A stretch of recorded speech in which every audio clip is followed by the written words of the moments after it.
love taking care of my mom. It wasn't easy at first. She learned how to better communicate her needs. And you learned how to not ignore yours. I discovered how to make healthier meals. And I discovered how much I enjoyed them. Becoming a caregiver is a learning experience for everyone. Find articles, tips, and tools from experts and others who have been in your place. The Caregiving Resource Center at aarp.org/caregiving.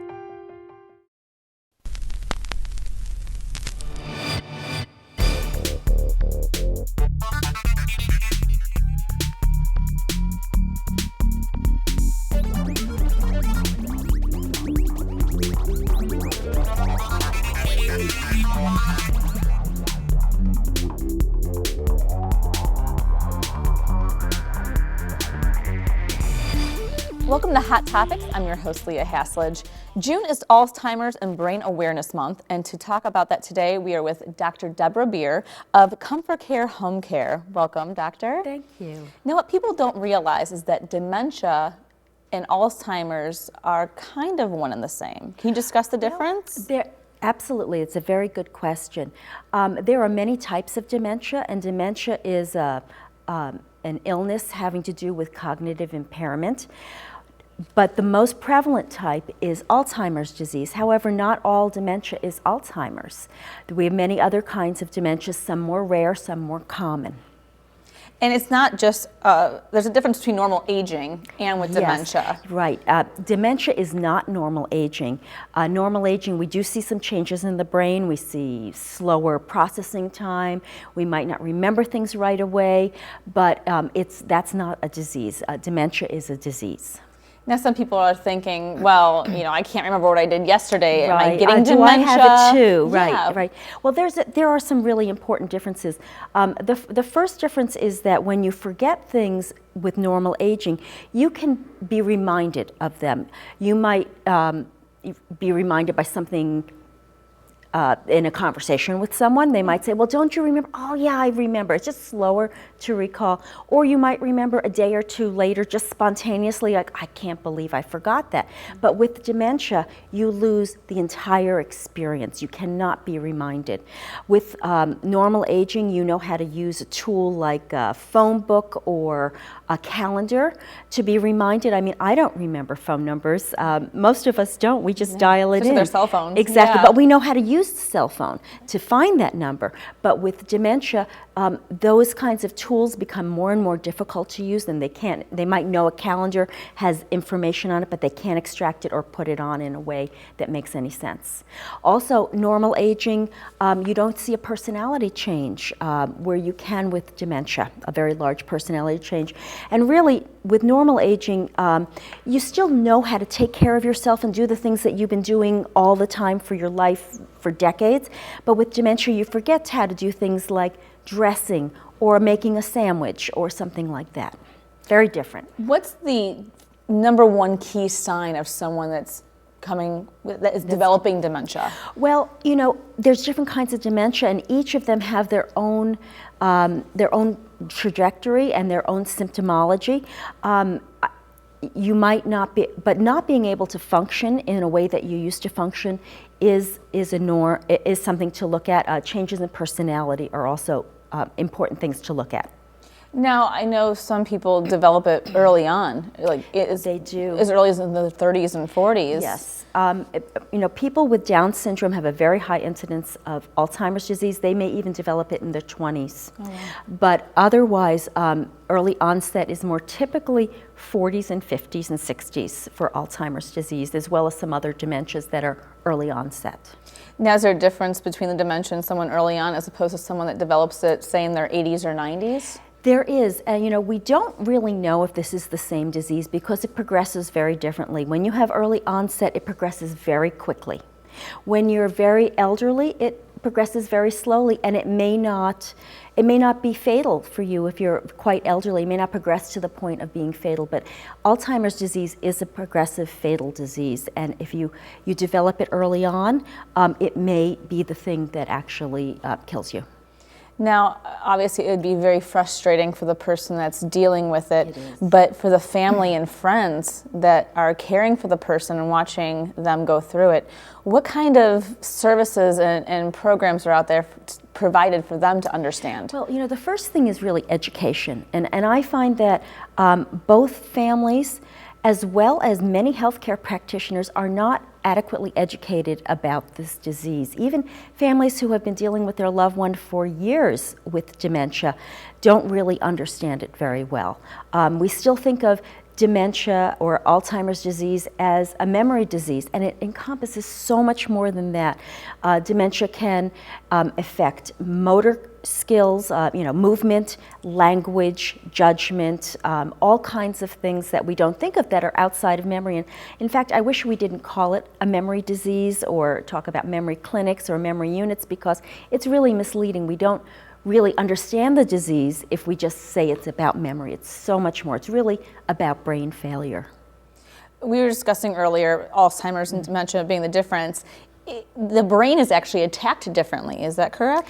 There are different areas of the brain that are affected by the different dementias. For example, frontotemporal dementia, which is mostly an early onset dementia, affects about 20% of dementia patients who are younger. That has different parts of the brain affected than would be Alzheimer's, for example. You mentioned someone with Down syndrome has a higher risk. Who else would be a higher risk to develop it? Well, there is a genetic component for some people. It's really in a lot of ways mysterious. There's some science that we may or may not know, but as I watch the research, I think the science is becoming less settled rather than more settled. That we probably jump to some conclusions about what causes dementia. So we really don't know, but we do know there's some things about sugar control, insulin control, that are important, that there's higher risk when you have cardiovascular disease, when you have diabetes, but this is still to come in research. And with that, when we come back to Hot Topics, we're going to find out some of the misconceptions of dementia and Alzheimer's. It destroys relationships and families. It's a terrible disease. Just when you think you get it, it changes again. It's a heartbreaker. It's tiring. It's exhausting. And that's where we come in. Families really do appreciate what we do and how we help them through a very difficult time. Most places want to fit you into a box, whereas I felt with Comfort Care, they were very happy to come in and custom design it with us.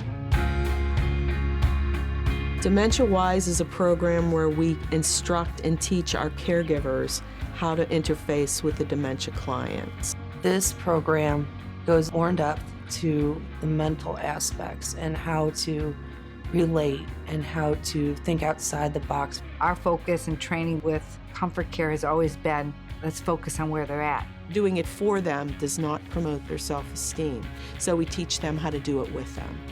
So the relationship gets built and it gets stronger because now the respect is shown. Many of the caregivers from other agencies had dealt with dementia, but they really didn't understand how to help a dementia person live where they're at that time. But what this program did, took their experience, and now they have tools and they can put them together. We find that it works. I can't think of any other way to honor your parent than to let them live in their home. I love Elizabeth. She is a very upbeat person, and my mom loves that. She makes her feel calm. They joke. She paints her nails. I mean, I never thought to do that, but she does, and my mom loves it. They'll send me pictures on the phone of her, or they're doing something together. They make my day. Her spirit gets their spirit, that they do care about her, and she feels loved. The Dementia Wise program will change the way their loved one behaves. She is so well cared for. Between her children, my caregivers, and Comfort Care, we all work together, and therefore her world is complete and safe, and she's as happy as she can be, and therefore that brings us joy, and I'm forever indebted to her.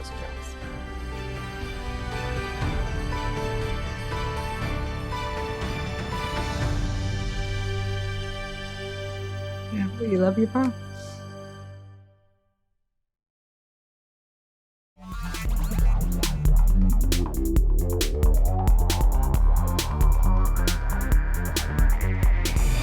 Welcome back to Hot Topics. I'm Leah Haslage, and we're here with Dr. Deborah Beer from Comfort Care Home Care discussing dementia. What are 3 go-to methods for caring for someone with dementia?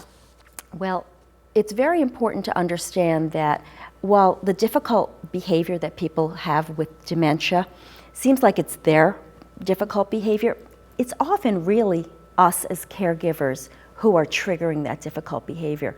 So the 3 go-to methods have to do with not triggering that behavior. And the first one is I call check yourself. And that realizes that people with dementia read our body language very, very well until the very end of life. And if we are tense or nervous or upset or angry, they pick right up on it and they'll reflect it right back. So we always want to have as much as possible positive emotions in our body language. So check yourself before every care task. Things will go much more smoothly if you do. The second one is called warm connection. And you need to spend a moment before any care task connecting with the person, because that's a human being and they can really tell when there's something on your to-do list as opposed to a person. So sit for a few minutes, hold their hand, sing a song, talk about something that they love, and things will go a lot better. They will be a lot more cooperative. So check yourself and then warm connection before every care task. And then don't argue. If we were correcting people who have wrong information about the world, who have dementia, and they have a lot of confusion and wrong information, we would be correcting them all day. And that, in fact, is something that caregivers do.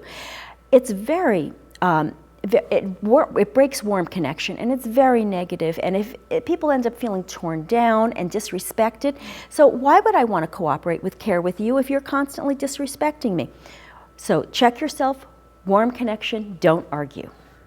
Now that's something that would be a huge misconception, that they feel that, they read that from you. What are some of the other big misconceptions of dementia and Alzheimer's? You know, one of the misconceptions is that life is over once you get your diagnosis, and that's not true. With best care methods, you can still have wonderful relationships, good experiences, fine days. Life is not over, and there's still a lot left. It's just the beginning of a new chapter. But you have to use modern care techniques, including check yourself, warm connection, and don't argue. Any other misconceptions people might have? Well, we already talked about that misconception between dementia and Alzheimer's being the same thing. People use them very interchangeably. Unless you have had a very specific diagnosis of Alzheimer's, please call it dementia. Now, there's a lot of programs out there, and Dementia-Wise is one of them. Tell us about this great program. Dementia-Wise is the program I created for Comfort Care Home Care. It's a caregiver training program which includes all the best practices that I could find for caring for people with dementia, and it's really transformational. People have much better days, and we work on educating the families as well as healthcare practitioners. And how can people get information on that program? They could go to comfortcare.com. comforcare.com, and look at our dementia care program. I also do monthly webinars that are free the third Tuesday of the month, and you can find a way to sign up on the website. Great. Now, you said dementia patients can their life isn't over when the diagnosis comes through. Yes. How can they continue to live a happy, fulfilled life? Well, they need help. They need help from people, either family or professional caregivers or both, who know how to interface and communicate with someone with dementia. That's really where we start, is the education in care, because if you're not using best care methods, you're going to see a ton of difficult behavior. You're going to be very, very unhappy person with dementia and very unhappy family.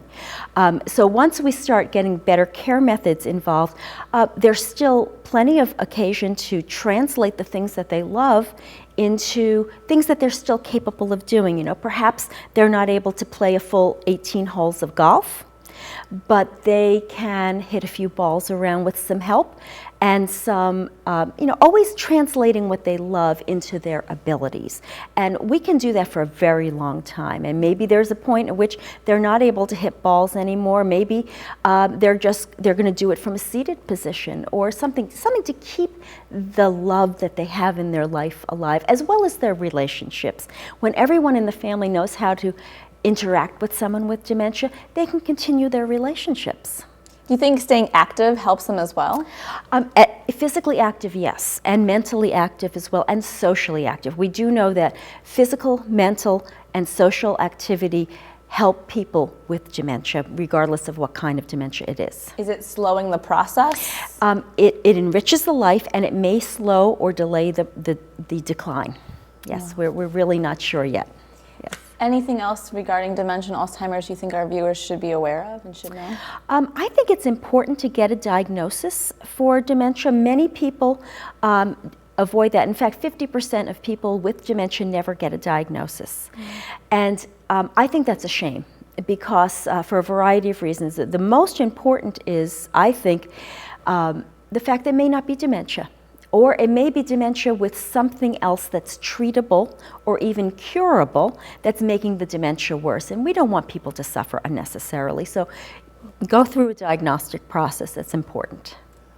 Well, thank you so much, Dr. Beer, Thank you for being here today me. and for helping educate us more on this topic. I know it Very affects so important. many people Yes, every year. 1 in 3 seniors by the end of their lives have dementia. So thank you so much for this education. Thank you. And for more information on this topic, we'll have you covered at tv20cleveland.com. Thanks for watching Hot Topics.